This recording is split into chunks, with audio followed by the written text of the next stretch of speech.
eventually I sort of had a professional discombobulation period. How's that a fancy way of putting it? Wow. Yeah. Discombobulation period. And I really had to reflect on my life and where I was going and what it was I passionate about and what did I really want to do and what was going to make me happy. So I went through about 2 years of that. And at the time, first of all, I always dabbled in art, but I could never say the words, I am an artist. Never. I just couldn't do it. The other thing was, I said, I'm the furthest thing in the world from being an entrepreneur. And I believed it to my core. And I was sort of in the middle of this discombobulation period. I ended up doing a couple of days of engagement with some students at Yale University. They were in the final year of their MBA program, and I was working with a very small group, and we were talking about where we were in our lives. I mean, these were young people, way younger than me. But the dialogue and the exercises that we went through, I shared with them these two things. One, that I don't see myself as an entrepreneur, and I can't say the words, I am an artist. Well, shortly after that, everything changed. I discovered that I am an artist, and my wife and I, Heather, started our own company and started to realize that there was a life, a career as an artist in this place called Fort McMurray, in this province called Alberta, in the country of Canada. And I discovered that, in fact, I am an entrepreneur. And was able to, at the age of 50 years old, move to being a full-time artist, able to sustain our family. I would have never guessed that in a million years a few years ago, but all these things have been manifested and have come to pass, and I'm deeply grateful, and that's where I am now. I'm a full-time artist. I called my transition, my semi-retirement, when in truth, it's not a retirement at all. I work 7 days a week, really, in the studio. I'm in there 7 to 9 hours every single day and producing a lot of work. And I'm very grateful. It provides a wonderful living and lots of opportunities. That's my somebody story. Said it. Yeah, I was going to say, somebody said, if you do what you love, you never really work a day in your life.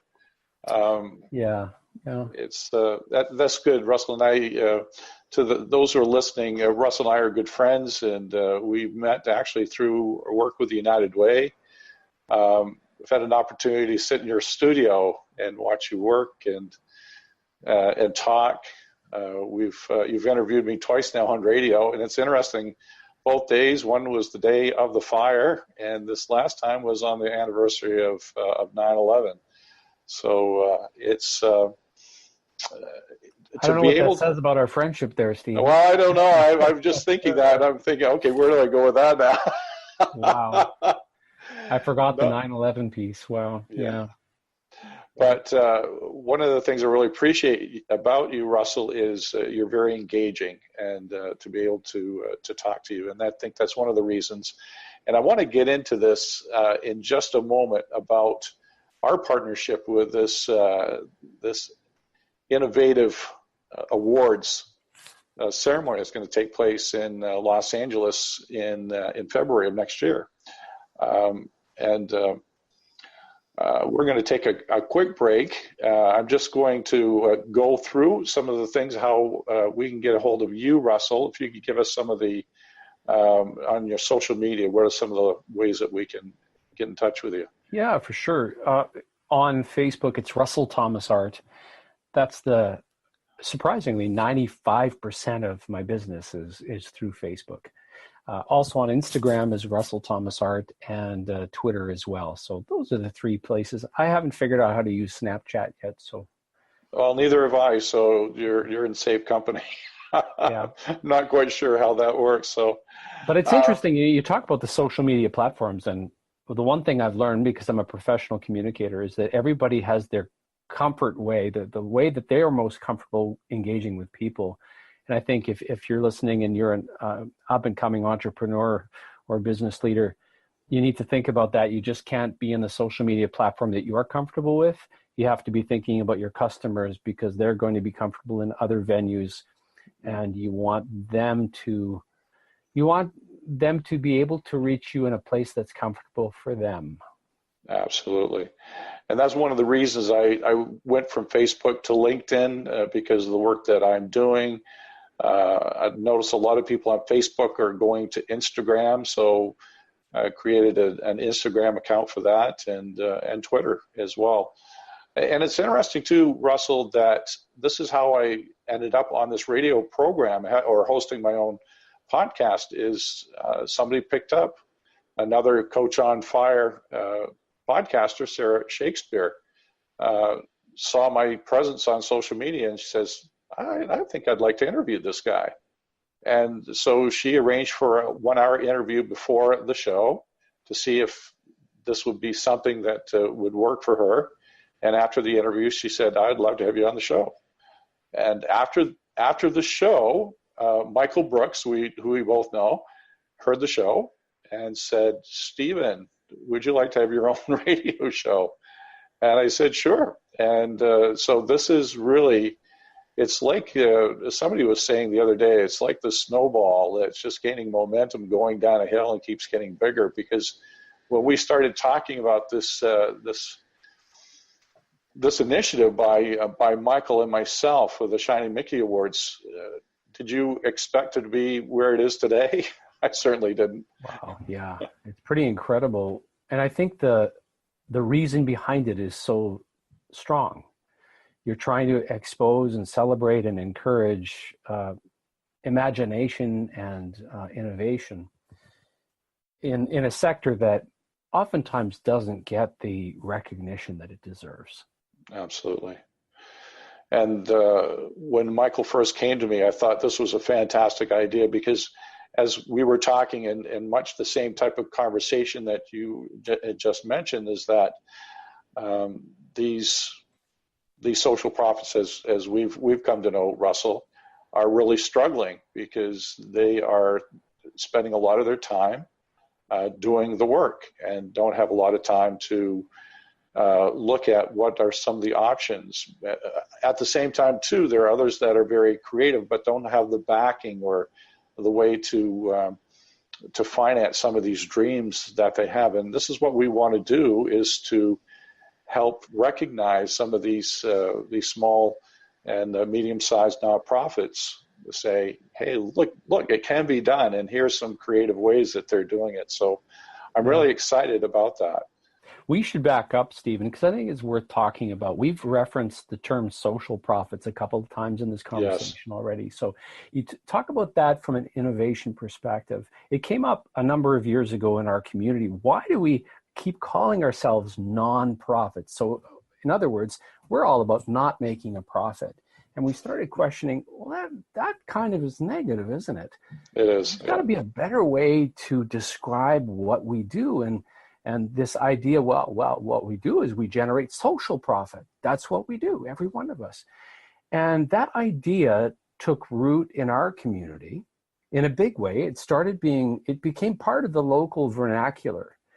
And I was in an event. It was a national United Way conference in Toronto a couple of years ago. And there was this big keynote speaker. I don't remember the fellow's name, but he was one of these, superstar guys.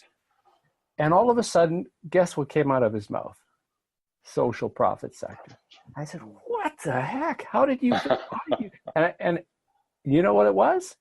He had been in Fort McMurray doing a keynote several years earlier, and he picked up on it, and he was spreading the good word. So if you're listening, and you want to start changing from a communication perspective and help what you call the nonprofit sector, let's change it. Let's just change it across North America to the social profit sector. And just the difference in language can make a massive difference in how that sector is understood, how it's valued in communities and within government and everybody else. So let's change it. I agree 100%. And for me, going into and moving from St. John's, Newfoundland to here, and then hearing that word, especially when I got into the executive role, it opened up a lot of conversations for me to other people They've heard the term nonprofit over and over and over again. And yet when you use the word social profit, people per couple of it, well, what do you mean by social profit? I said, well, let me tell you. So it's just one of those things that we do provide profit. It's a very important part of our social fabric, the way the community interacts with each other, and we are bringing change. And I hope people recognize that. I think a lot of people, especially with the work that we were doing at the Center of Hope, and when you start, in fact, the current board president with Waypoints really got into the social profit sector and got involved with the board at Waypoints, was doing a seeing is believing tour with his corporation at the Center of Hope, and start to realize that, wow, this is what's done behind the doors. And one of my friends as well has said, especially with the Center of Hope, it's this little blue, it used to be the little blue building in town. And somebody said, it's like Mary Poppins' bag. You don't think there's much in there, except when you start to open it up and pull all these things out and realize that there's a lot going on that people don't realize, but really need to realize.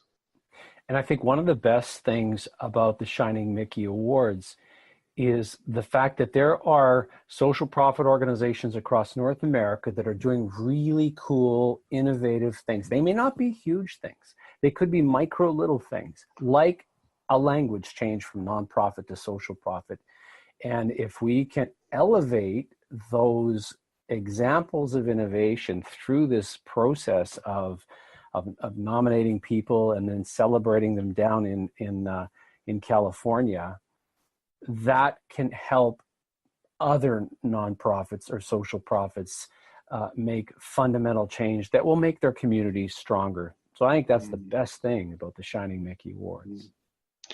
And if you're listening this evening, or whenever you have an opportunity to listen to this podcast, I'm going to give you the web address, and you can check that out. It's called shiningmickeyawards.vip, and go in there. It gives you quite a rundown of what's going to happen during this time. Also, not only in Los Angeles, but in Carlsbad, near San Diego, and so a great retreat. The mastermind groups led by Dr. Jeff Barnes, who wrote the book called The Wisdom of Walt, also teaches at university this course on the thinking. Not quite sure what the course name is, but the mind of Disney, and how some of these films like Snow White went through this whole mastermind process before it actually got on film. So it's quite a process. Again, shiningmickeyawards.vip. Russell, some of the things that I'm going to say picked up on, but what really impresses you about about this whole program and these awards? Well, one of the things is the amazing people that are behind the scenes on the judging panel. We had a first conference call with this collection of people, and I felt a little bit humbled to be in their company, to be perfectly honest with you. So same here. Pretty remarkable people that they see the value of it, and they're investing their time and their energy to help elevate social profits across North America and give them a platform to share their story. So that's the key thing for me. And the opportunity to go to that area of the world and potentially receive a Shining Mickey Award. I don't know who came up with the name, but it's beautiful. It's inspiring, and I think maybe that's the incentive. Because you and I both know, Stephen, that the people that work in this particular sector are working flat out. They hate having to take time to apply for grants and do this. It takes an enormous effort to do this. So when you're putting an awards program together like this, it has to be enticing because they're short of time. That's right. And so I think this, if we can celebrate the fact